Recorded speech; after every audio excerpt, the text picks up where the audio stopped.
Très chers téléspectateurs, bonsoir. J'espère que vous êtes ravis de retrouver le rendez-vous de l'innovation, de la créativité, de la révolution technologique, de l'intelligence artificielle. Et oui, vous l'aurez bien compris, il s'agit bien de Malinov. On est en 2025, l'année promet beaucoup de nouveautés, beaucoup de découvertes pour vous ce soir, mais juste avant, le sommaire. L'intelligence artificielle a dominé le Consumer Electronics Show de Las Vegas, s'intégrant dans des domaines variés comme la santé, la mobilité et l'électronique de consommation. La santé connectée a brillé avec des dispositifs capables de surveiller en temps réel des paramètres vitaux. Tous les détails à suivre. Au cœur de Malinov ce soir, la société RITM, rationalisation et intégration des technologies modernes. Fondée en 2019, l'entreprise propose des solutions technologiques modernes sur mesure adaptées aux besoins des entreprises et des particuliers. La directrice générale de l'entreprise, Maïmouna Diakité, est l'invitée de Malinov ce soir.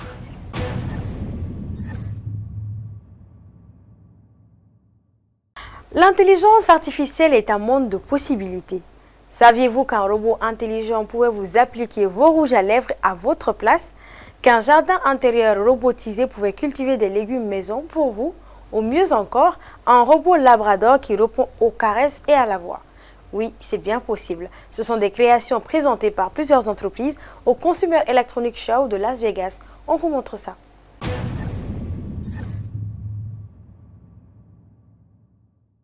Le Consumer Electronics Show de Las Vegas est l'événement où des startups présentent leur innovation. L'intelligence artificielle a dominé le salon, s'intégrant dans des domaines variés comme la santé, la mobilité et l'électronique de consommation. Mylène Haraguchi Padilla, experte en produits et développement, a utilisé l'IA pour apporter la beauté et l'inclusion à tous. Elle a mis au point une machine qui utilise un système robotique d'intelligence artificielle pour reconnaître les lèvres et appliquer le rouge à lèvres directement sur elles.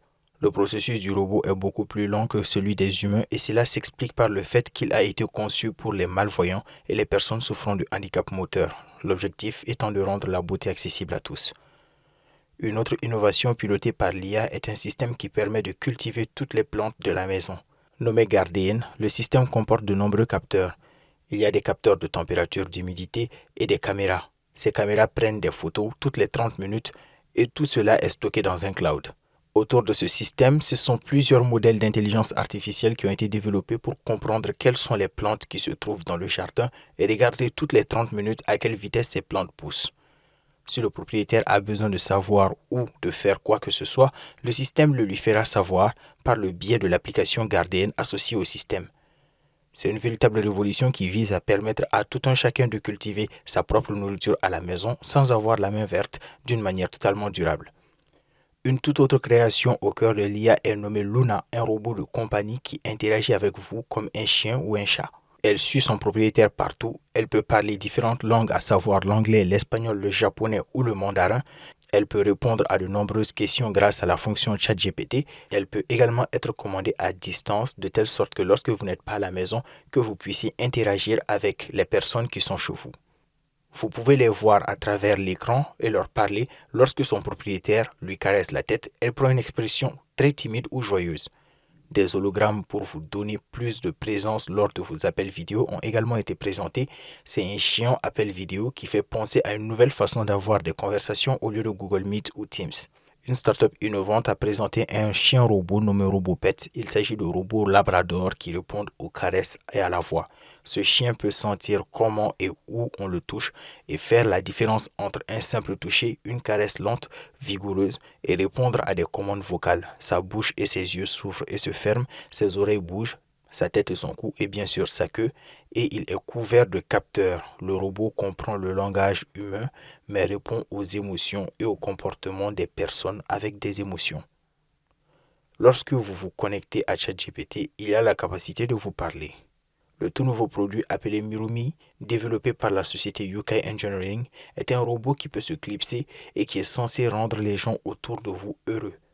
Et enfin, la cuillère à sel électrique est un appareil qui permet d'augmenter la salinité des aliments, en particulier des aliments pauvres en sodium, en utilisant simplement l'électricité. Avec plus de 3000 exposants, le Consumer Electronics Show 2025 a prouvé une fois de plus que la technologie façonne notre avenir. Une expédition qui redéfinit les limites de l'innovation pour un monde plus intelligent et durable.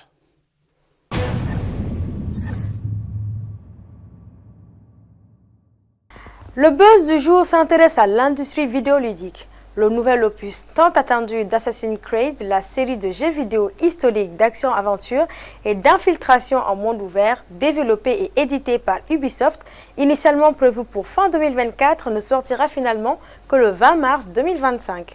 Cette décision a été officialisée la semaine dernière, publiée dans un point stratégique du géant de jeux vidéo pour expliquer sa feuille de route pour les mois à venir. Ubisoft, en quête de stabilité financière, a annoncé ce report pour peaufiner les détails du jeu. Cette décision prolonge une longue attente, déjà longue pour les fans, qui espéraient une sortie avant les fêtes de fin d'année. Cette situation intervient alors qu'Ubisoft a essuyé plusieurs revers, notamment avec les ventes décevantes de Star Wars Outlaw à l'été 2024. Le groupe français joue gros avec ce nouvel épisode, censé marquer un tournant dans la saga.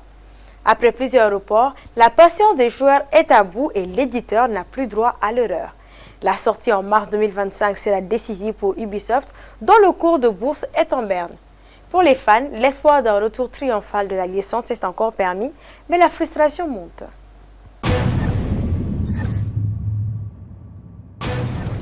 Imaginez un monde où changer d'opérateur ou activer un nouveau forfait se fait en un clin d'œil, avec une carte SIM physique.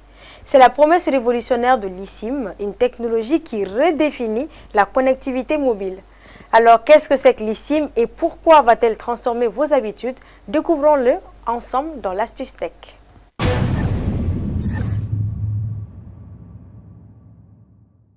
Depuis l'iPhone XS et certains Android en 2018, les smartphones embarquent une technologie eSIM qui permet d'avoir un deuxième forfait mobile sur le même appareil, ce qui permet par exemple, en passant par une application, de souscrire temporairement à un forfait de données quand vous prévoyez d'aller à l'étranger. Cela permet d'avoir l'Internet mobile dans un autre pays bien moins cher que si vous utilisez votre forfait traditionnel. C'est justement ce que permet l'application Saeli. Voici comment ça marche. Grâce à l'application, vous pouvez souscrire en quelques minutes à un forfait de données dans plus de 160 pays.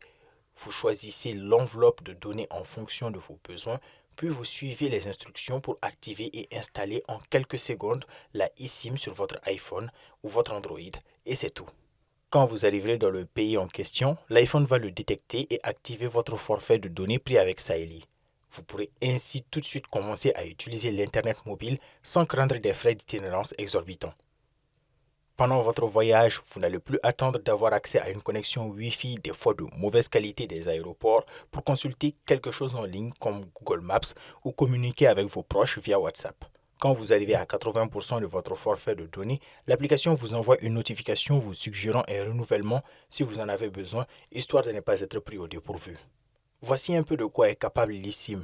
Pas tout son potentiel, mais celui-là intéresse tout le monde. Donc, merci de nous avoir suivis et à la prochaine. Prenez soin de vous.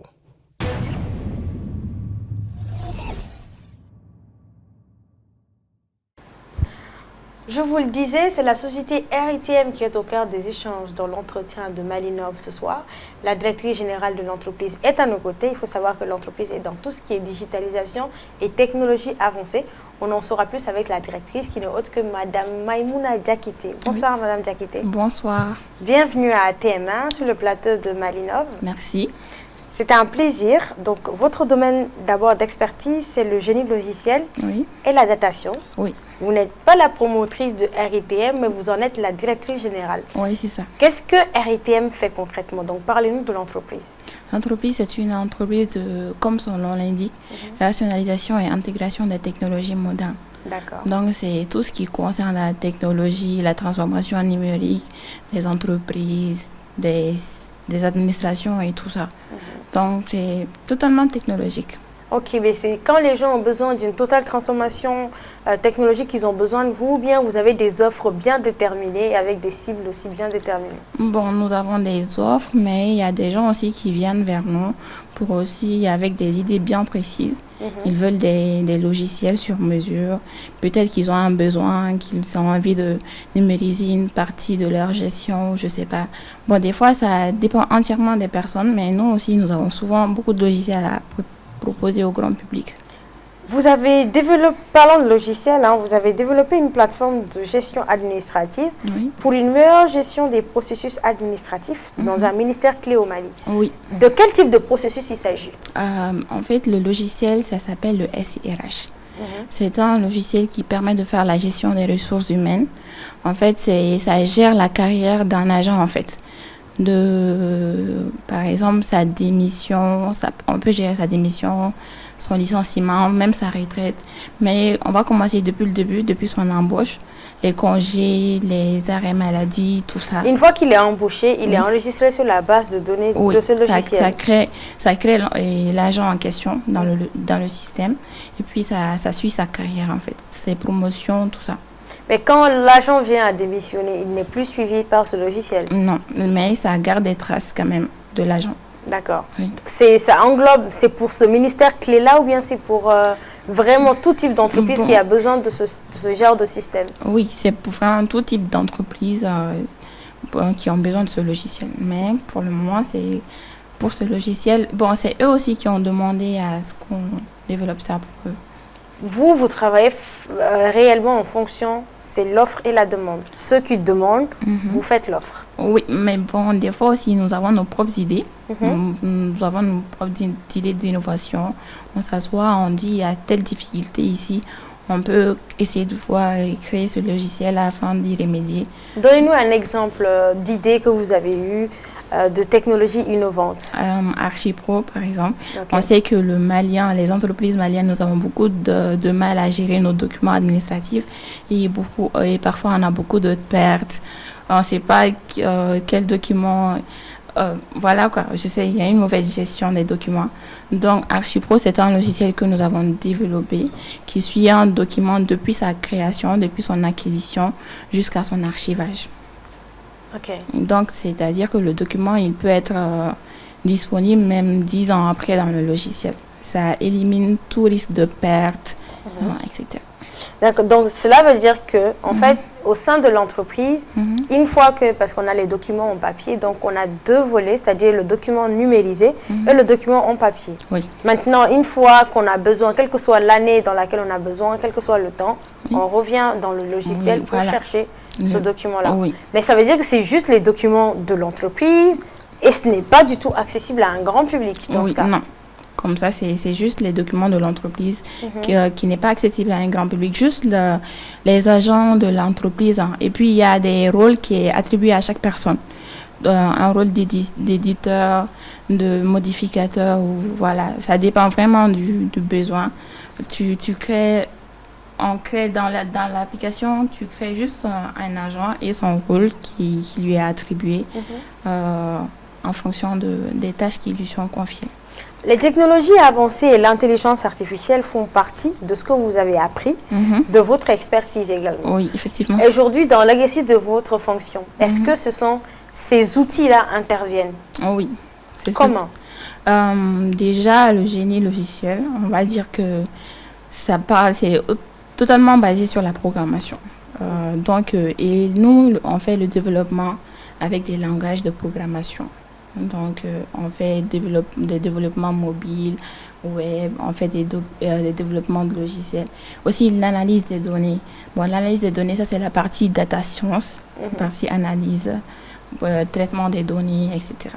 Il y a une des technologies, on va dire, une des technologies avancées que vous utilisez, c'est la blockchain. Oui. C'est qu'il y a une collaboration entre vous et une entreprise extérieure que vous représentez ici. Oui. Déjà, la blockchain, c'est les bases de données avancées. Oui. Et or, ici, les gens ont quelque part l'habitude d'utiliser les bases de données. Maintenant, qu'est-ce qui fait la différence entre la blockchain et les bases de données comme on a l'habitude de le voir? J'ai envie de dire les bases de données normales. Oui, ok. Du coup, je vais dire qu'il n'y a pas une si grande différence, mais la différence se trouve au niveau de la structuration et de la conception, en fait. Okay. La blockchain, oui, c'est un bloc de données, oui, mais aussi qui est infalsifiable. Donc, c'est justement pour ça que nous sommes sur cette technologie-là ici. Ok, mais est-ce que les gens remarquent une grande différence, d'où le fait de partir vers ça en fait? Est-ce que votre cible se dit, oui, ça c'est très intéressant, c'est encore mieux sécurisé que ce qu'on a l'habitude de voir pour aller vers ça? Est-ce qu'il y a un argument qui va tiquer la cible en fait? La partie authenticité est infalsifiable. Un document qui sera totalement fiable à 100%. Mais est-ce que dans les bases de données habituelles qu'on a l'habitude de voir, il n'y a pas ce caractère-là? Oui, sauf que dans les bases de données, c'est modifiable et puis l'administrateur a accès à ça, aux données. L'administrateur, il peut les modifier, il peut les supprimer, tout ça. Et dans la blockchain, il y a une traçabilité qui est là. Même l'administrateur, tout ce qu'il fait est tracé.